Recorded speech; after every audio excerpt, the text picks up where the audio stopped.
I've always been a collector of oddities. Antique dolls with chipped paint and glassy stares, vintage taxidermy animals frozen in stiff poses, medical curiosities in formaldehyde jars. My apartment was a cabinet of curiosities filled with things most people would find unsettling. Friends joked that my place felt like a forgotten museum exhibit, but to me, these objects held a strange beauty, a whisper of history clinging to them. But nothing could have prepared me for what happened after I bought that reborn doll. It wasn't just another addition to my collection. This one was different, unnervingly lifelike. The artist had poured disturbing detail into its creation. Delicate porcelain skin that mimicked the softness of a newborn, tiny blue veins visible beneath its slightly flushed cheeks, even a faint pulse you could feel if you pressed your finger to its wrist. The weight was all wrong too, heavier than a real baby, as if something denser than stuffing filled its limbs. Its hair was rooted strand by strand, fine enough to catch the light, and its fingers curled just slightly, as if it might grasp yours if you lingered too long. The certificate of authenticity had come with it, signed by the artist in a shaky, almost frantic hand. At the time, I didn't think much of it, just assumed they were elderly or unwell. The paper smelled faintly of mildew, the edges slightly yellowed, like it had been tucked away for years before being sold. There was no contact information, just a name, E. Varga, scrawled at the bottom in smudged ink. I placed it on a shelf beside my other dolls, not realizing how wrong it would feel to have it in the room. The others were eerie in their own way, but this one watched. Its glass eyes followed me, not just from one angle, but no matter where I stood. I'd catch its expression shifting when I turned my back, lips parted slightly wider, eyelids drooping as if it were fighting sleep. Once I swear I heard a soft exhale like a sigh, but when I spun around, its face was still, and then the nightmares started. Not mine. Its. I'd wake to muffled whimpers coming from the shelf, the sound so faint I'd blame it on the wind at first, but the air would be still, the windows shut. The whimpers turned to cries, wet and gasping like a newborn struggling to breathe. I'd flick on the light, heart pounding, only to find the doll exactly where I left it. Eyes wide, mouth slightly open, as if it had been screaming seconds before. The final straw was the warmth. One night, I reached out to adjust its position and recoiled. The porcelain wasn't cold. It was body warm, as if it had been held close to someone's chest for hours. That's when I noticed the tiny fingerprints pressed into its arms, small enough to belong to a child. I didn't sleep again until I got rid of it. But here's the thing about reborn dolls. Sometimes they come back. Then the crying started. It was faint at first, just a whimper barely audible over the hum of the refrigerator downstairs. A sound so soft I almost dismissed it as the house settling, or a distant TV left on in another apartment. But it didn't stop. It came in uneven hitches, drifting from the spare room where I kept my collection, the one with the locked display case. I told myself it was the wind whistling through the old window frames, or maybe a neighbor's baby fussing through the thin walls. But the pacing was all wrong, too staggered, too weak, like something struggling to remember how to breathe. And the direction, it wasn't from outside. It was coming from inside the room, from behind the glass of the display case where the reborn doll sat propped against a velvet cushion. When I finally worked up the nerve to check, my blood turned to ice. The doll's glassy eyes were wet. Not just dewy, like condensation, actively weeping. Its porcelain cheeks were streaked with fresh tears, glistening under the dim glow of the display light. The liquid pooled in the creases of its sculpted mouth before dripping onto its lace-trimmed dress, leaving dark spots on the fabric. I wiped them away, my hands trembling so badly I nearly knocked the doll over. The tears were warm, too warm for something that should have been room temperature. And they kept coming. Not the quick, drying streaks of water, but thick, slow drops that rolled down its face with deliberate weight. When I lifted my fingers, to my nose the scent hit me. Salt, yes, but underneath it something else. Something rancid, like milk left to curdle in the sun or the metallic tang of old blood. The worst part, the crying didn't stop when I touched it. If anything, it grew louder, a wet, shuddering gasp as if the doll had been holding its breath and finally remembered how to sob. Its chest hitched under my palm, not with the mechanical rise and fall of a battery-operated toy, but with the uneven rhythm of something alive, or something trying to be. I stumbled back, my pulse hammering in my throat. The tears were spreading now, seeping into the doll's collar, the liquid too viscous to be water. It left sticky trails on its chin, strands stretching like spider silk when I tried to wipe it again.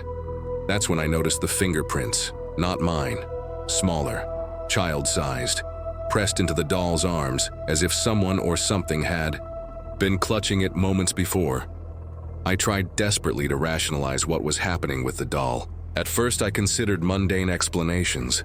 Maybe the tears were just condensation from temperature changes in my poorly insulated apartment. The display case glass could have fogged up, creating the illusion of wetness on the doll's face. I even entertained the absurd notion that one of my friends might be playing an elaborate prank, though none of them knew about my recent purchase. But then I found the obituary. While searching online for information about the doll's artist, I stumbled upon a week-old death notice from a small Midwestern town. The artist, a reclusive woman in her late 50s named Eleanor Varga, had specialized in creating reborn dolls for private collectors. The timeline made my skin crawl. She had died the exact same day my doll arrived in the mail. According to the brief article, she was found in her home studio by a concerned neighbor who noticed mail piling up. The official cause of death was listed as pending investigation and never subsequently released, which struck me as unusual for what should have been a straightforward coroner's report. However, the article contained one chilling detail that lodged itself in my mind. When authorities entered her workspace, they found it filled with unfinished dolls in various stages of completion. The neighbor who discovered the body told reporters that the dolls' faces were contorted in silent screams, their tiny features frozen in expressions of terror, rather than the peaceful sleeping poses typical of reborn creations. Police photographs, leaked to a local news blog, showed shelves of these partially completed dolls, their glass eyes reflecting the camera flash like startled creatures. Some had mouths slightly agape, others appeared to be grimacing, and a few even had hands raised as if trying to shield themselves. The most disturbing image showed one doll with its face half-painted. One side a perfect cherubic cheek, the other a twisted snarl of unpainted ceramic. The obituary mentioned that Ms. Varga had become increasingly withdrawn in her final months, canceling commissions and telling neighbors she was working on something special. Her last completed piece, a doll matching mine exactly, had been shipped to an anonymous buyer, me, just hours before her death. The tracking information confirmed. It was mailed from her local post office at 3:17 p.m. The coroner estimated her time of death between 3 and 5 p.m. that same afternoon. I got rid of the doll the next day, burned it in the backyard just to be sure. But sometimes, long after midnight, I still hear it. A muffled, gurgling cry, like something trapped between this world and the next. And worse, I've started finding tiny, damp handprints on the windowsill. I never believed in ghosts. Not when my friends swore their old houses were haunted. Not when my grandfather claimed he saw his dead brother standing at the foot of his bed. But that all changed the afternoon I found the package on my doorstep. It was just sitting there. A plain brown box, slightly damp from the rain, with no postage, no return address. Just my name scrawled across the top in shaky, spidery handwriting that made my stomach twist. The ink was so faded it looked like it had been written decades ago, the letters bleeding into the cardboard like old bloodstains. When I cut through the tape, which smelled faintly of mothballs and something sweetly rotten, yellowed tissue paper, crinkled under my fingers, the kind they used in old department stores. And there, nestled inside like some sleeping nightmare, was the most lifelike doll I'd ever seen. Its porcelain skin looked soft as real flesh, tiny blue veins visible beneath its temples. Its chest even rose and fell in shallow breaths. Then, I saw the note. A single slip of ivory cardstock, the edges slightly browned with age. For my darling girl. Love, grandmother. My hand started shaking so badly I nearly dropped it. Because my grandmother, the woman who used to sing me Czech lullabies and let me brush her long silver hair, had been dead for 12 years. And that's when I noticed the doll's eyes. The exact same pale blue as hers. The exact same way they'd looked the last time I saw her, open and glassy in her casket. The house was dead silent except for the sound of my own ragged breathing. And then, so quiet I thought I imagined it at first. The doll's tiny fingers twitched against the tissue paper. At first, I tried to convince myself it was just a delayed package. Maybe something I'd ordered years ago and forgotten about, finally making its way to me. The thought almost comforted me as I stared at the unmarked box on my kitchen table. Almost. But when I lifted that doll from its yellowed wrapping paper, the air in my apartment changed instantly. It wasn't just cold. It was that heavy, stagnant chill of a room that hasn't been opened in years. The kind of cold that settles in funeral parlors and empty churches. My breath fogged in front of me as I turned the doll over in my hands. Its weight all wrong. Too heavy for its size. Like it was filled with something more than stuffing. Then I saw the eyes. Pale blue with those distinctive gold flecks. Exactly, like my grandmother's. I'd know those eyes anywhere. I'd spent my childhood staring into them across the kitchen table as she told me stories about the old country. The resemblance was so perfect it made my hands shake. I put it on the bookshelf, telling myself I was being ridiculous. But that night, lying awake in bed, I could have sworn I heard the faint creak of porcelain fingers moving against the wood. When I checked in the morning, the doll's hand had curled slightly, just enough to notice, like it had been clutching at something in the dark. Then came the rocking. I'd placed the doll in my grandmother's old cradle, the same one she'd kept in her attic for decades, its white paint chipped and yellowed with age. That first night I woke to the sound of wood groaning, not the random settling of an old house, but a perfect rhythmic creak, creak, creak. The cradle was moving. Not much at first, just a slight sway that made the shadow of the rocking runners stretch and shrink across the moonlit wall. But as I watched, frozen in bed, the motion grew stronger. The doll's porcelain hands gleamed in the darkness, rising and falling with each pass. No open windows, no earthquakes, just that impossible steady rocking like invisible hands were pushing it. I set up my phone to record the next night. The video shows the cradle sitting still for hours until exactly 3:17 a.m. Then, with no one near it, the doll's head turns toward the camera. The cradle begins moving on its own, building to the same gentle arc my grandmother used to rock me in. And when I enhanced the audio, that's when I heard it. Faint at first, then unmistakable. A woman's voice humming, Hadjej, Muyandilku. The same Czech lullaby she'd sung to me as a child. The cradle still rocks sometimes. Always that same rhythm. Always that same song. And lately, I've noticed something new. The faint indentation of hands on the headboard, as if someone's leaning over it. Hands too large to be the doll's. Hands exactly the size of my grandmother's. The cradle sits empty now. I removed the doll after the last incident, locking it away in the bottom drawer of my dresser with a small brass key I keep on my person at all times. Yet the occurrences haven't stopped. Between the hours of 2 and 4 a.m. when the house is at its quietest, the distinct sound of aged wood protesting under weight still echoes through my bedroom.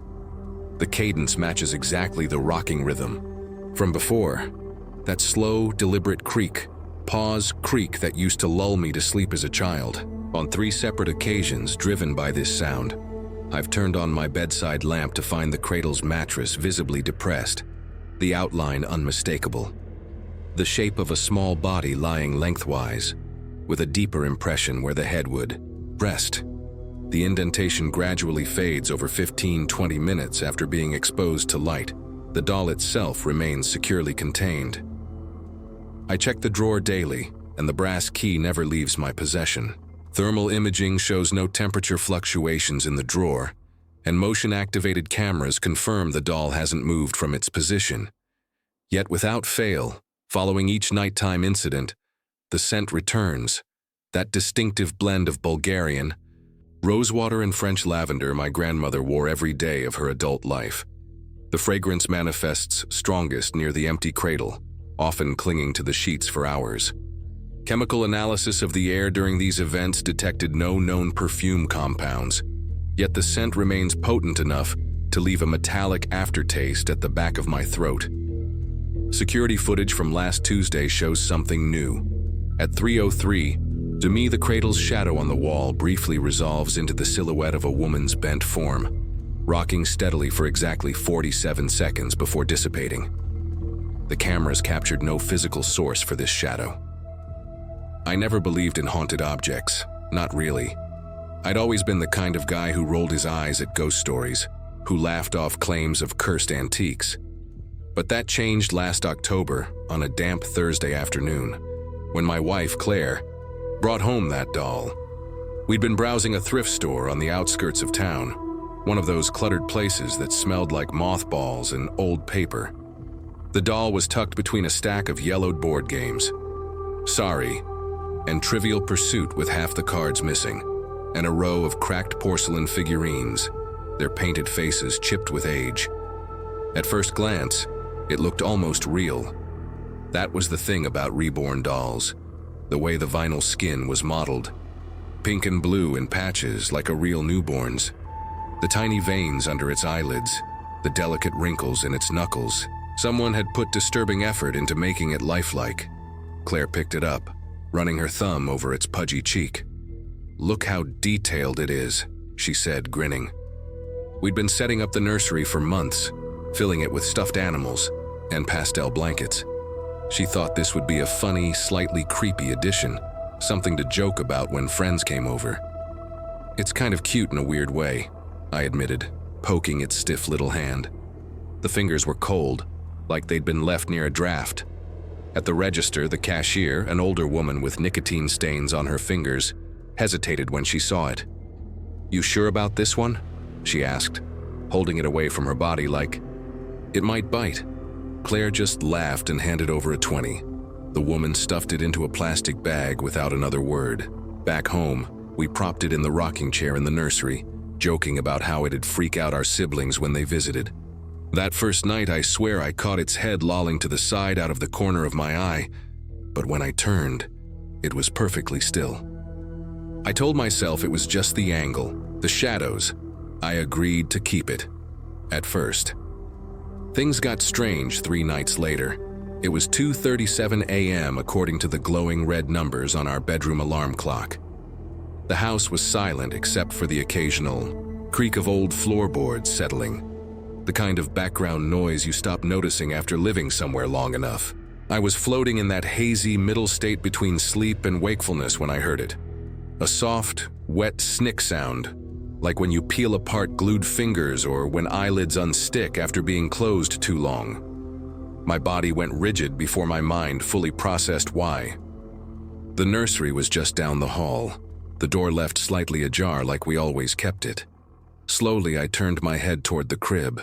Moonlight filtered through the half-closed blinds, casting prison bar shadows across the room.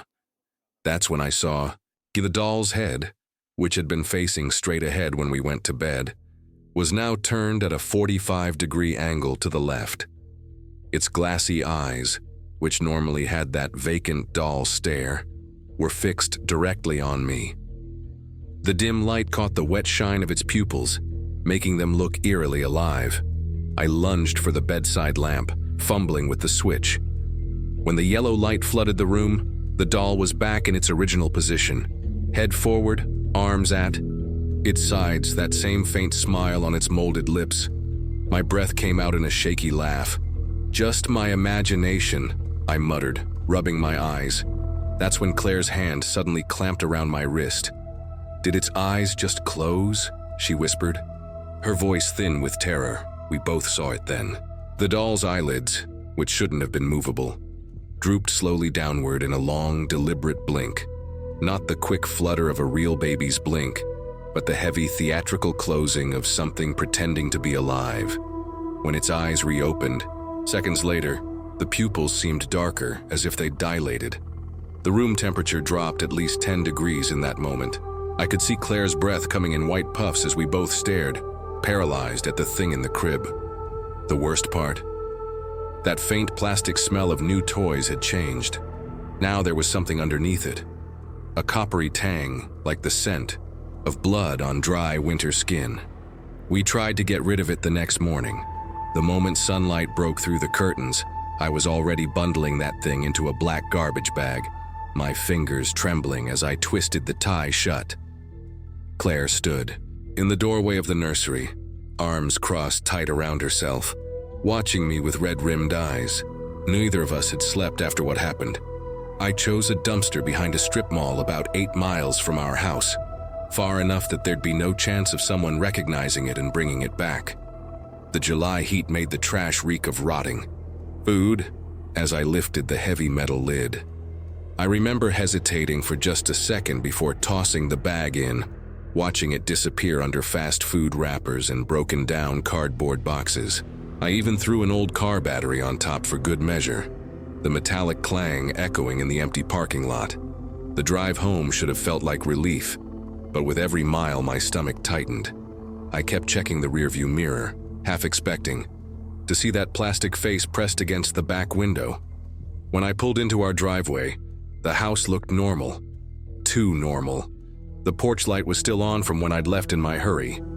I found Claire standing frozen in the nursery doorway, one hand clamped over her mouth. That's when I saw it, propped upright in the crib like we'd never moved it, the morning light catching the new cracks in its painted smile. The lips had stretched wider, pulling at the seams of the vinyl until tiny fissures appeared at the corners. It looked like it had been grinning for hours, waiting for us. Claire's scream came when she noticed the hands. Yesterday, they'd been curled in that peaceful newborn fist. Now all 5 fingers on each hand were fully extended. The joints bent at unnatural angles like they'd been slowly forced open. The palms faced upward, the tiny fingers slightly hooked. Not relaxed, but actively reaching. For what? I didn't want to know. The worst part? The garbage bag I'd used was neatly folded and placed at the foot of the crib, as if someone had carefully unpacked it. The last straw was the voice. 2 nights after we'd found it back in the crib, I jerked awake.